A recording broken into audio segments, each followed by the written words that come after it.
आज से लगभग 600 वर्ष पूर्व कबीर साहिब जी सशरीर सतलोक से चलकर काशी शहर में स्थित एक लहर तारा नामक तालाब में कमल के फूल पर बालक रूप में अवतरित हुए। कबीर साहिब ही इस पूरी सृष्टि के रचयिता हैं, इसलिए वे जब भी पृथ्वी पर अपना ज्ञान प्रचार करने तथा लोगों को काल के जाल के बारे में अवगत कराने आते हैं तो वे किसी माँ के गर्भ से जन्म नहीं लेते, वे एकमात्र स्वयंभू परमात्मा हैं। कबीर साहिब जन्म से ही अपना ज्ञान प्रचार करने लग जाते हैं और लोगों के साथ अनेकों चमत्कार करके अपनी शक्ति से अवगत कराते हैं। लोगों के भयंकर से भयंकर कष्ट क्षण मात्र में दूर कर देते हैं।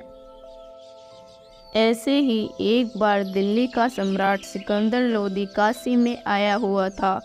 सिकंदर लोदी कबीर साहिब जी का चमत्कार देखकर अति प्रसन्न हुआ। सिकंदर लोदी का धार्मिक गुरु शेख तकी था, जो कि अपने मुसलमान धर्म को सर्वश्रेष्ठ मानता था, जिस कारण वह कबीर साहिब जी से ईर्ष्या करने लग गया था। सिकंदर लोदी कबीर साहिब से खुश होकर अपने नौकरों को आदेश देता है कबीर साहिब जी को उनके घर तक सम्मान के साथ सुसज्जित पालकी के द्वारा छोड़ा जाए। राजा के कुछ सैनिक कबीर साहिब जी को पालकी से उनके घर छोड़ने चले तो शेख तगी को बहुत गुस्सा आया और उसने अपनी सिद्धि से कबीर साहिब को मारने के लिए मुठ करने की विद्या छोड़ दी।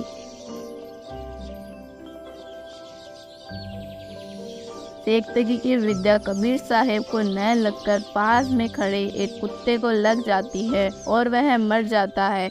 कबीर साहिब पालकी से बाहर आते हैं और कुत्ते का कान पकड़कर उसे जीवित कर देते हैं।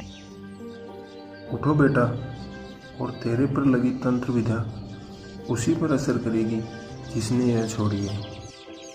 तभी वह विद्या स्वयं शेख तकी को लग जाती है और वह वहीं मर जाता है।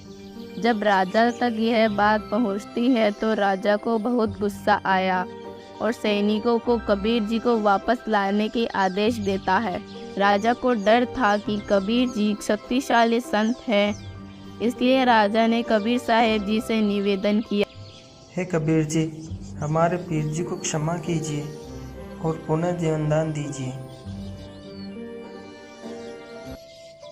राजन, मैंने कुछ नहीं किया, आपके पीर जी को उन्हीं का किया मिला है।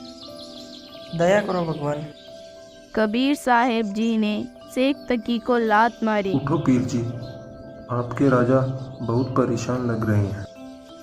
शेख तकी जीवित हो गया और कबीर साहिब जी को देखते ही फिर से ईर्ष्या से जलता हुआ वहां से भाग गया। खूनी हाथी से इसकी जीवन लीला अंत करवाओ राजन। अब वहां ले गए पकड़ के और कबीर परमात्मा के गोला लाठी दे दी भगवान के, हाथ बांध जोड़ के और वहां गिर दिए। और खूनी हाथी होते थे जो आदमी को चाब जाते थे, मार डालते थे बुरी तरह, उनको शराब पिलाई जाती है। तो शराब पिलाकर हाथी को निर्धारित एक पीलवान सरकारी नौकर होता था और वो हाथी भी सरकारी ही होता था, उसको लाया गया। अब गरीबदास जी के अमृतवाणी में सुनाएंगे, घना आनंद आओगे। खूनी हाथी मस्त है पग बंदे जंजीर, गरीबदास जहाँ डारिया मसक बांध कबीर। खूनी हाथी के सामने परमात्मा को मसक बांध के गोला लाठी दे के गिर दिया। अब क्या हुआ कि परमात्मा की तरफ पीलवान यानी ड्राइवर हाथी के ऊपर बैठ के चलाता है। अंकुश होता है भाला सा उसका, वो इधर उधर बकवाद करे तो सीधा भाला ठोक देते हैं, फिर वो हाथी तभी सीधा होता है। अब उसने क्या किया, परमात्मा ने अपने पास बब्बर शेर खड़ा दिखा दिया, हाथी ने चिंगाड़ मारी और वापस भाग लिया डर के। अब वो पीलवान उसको वापस करता है और केवल हाथी को दिख रहा है वो सिंह शेर, और किसी को नहीं। और वो अपनी नौकरी के डर से अपने उसको पता था पहलवान को, हाथी के ड्राइवर को, कि अब मुझे सजा मिलेगी। आज मेरा कौन सा दुर्भाग्य आगे अड़ गया कि हाथी भाग गया। राजा का काम पूरा हुआ नहीं, उसका सीधे भाले ठोक के बराबर आते ऊपर अंकुश मारे, उसको फिर सीधा करके ला, वो देख कर फिर भागे। परमात्मा ने सोचा कि इस जीव को यो पहलवान घना दुखी करेगा, क्योंकि सारे जीव ही उसके, वो दयालु है। तो उसने उस पहलवान को और दर्शन दे दिया, शेर दिखाई दे दिया, और पहलवान भी हाथी तो तले गिर गया, हाथी की तो पहलवान बेहोश हो गया। फिर परमात्मा ने खड़े हो गए, वो टूट गए बंधन, वो तो निर्बंध है, उनको कौन बांध सके। एकदम खड़े हुए नोंगड़ाई सी लेके, और इतने लंबे दिखाई दिए जैसे आसमान पर शीश जा रहा हो जाता का, इतने लंबे तेजों में रूप हो गया।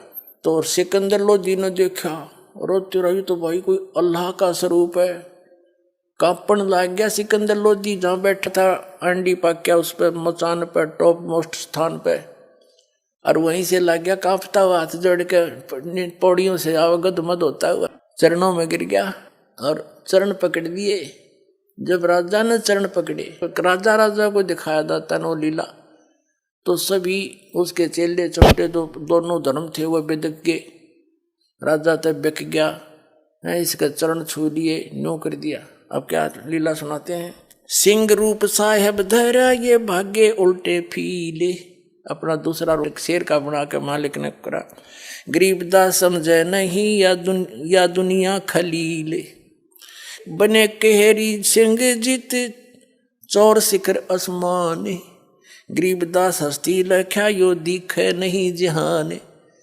परमात्मा ने कहते शेर का रूप धारण करा अन्य, और हाथी न दिखे, और जहान जो जनता बैठी थी उन ना दिखे। बने केहरी सिंह जित चौर शिखर आसमान, गरीबदास हस्ती लख्या यो दिखे नहीं जहान। कूट सी से महावतम अंकुश सिर गर्गाप, गरीबदास उल्टा भागे वो तारी दीजे थाप। अब वो हाथी सिर कूटे और वो अंकुश मारे महावत, और वो बेचारा आवे नहीं। फिर कहते हैं भाले को खो मारी ये चरखी छूटे पाख, गरीबदास नहीं निकट जावा वो कल की देवे लाख। हाथी के आँखों में यानी बराबरों में भाले ठोके, और भी दूसरे जो नीचे खड़े थे, और कल की दे हम मार दे हम मार दे, वो निकट नहीं जा उसने दिखे शेर। फिर परमात्मा ने उस महावत को दिखाया, जैसी भक्ति कबीर की ऐसी करे न कोय, गरीबदास कुंजर थके उल्टा भाग्या रोए। कुंजर माने हाथी, रो के भाग्या चिंगाड़ मार के।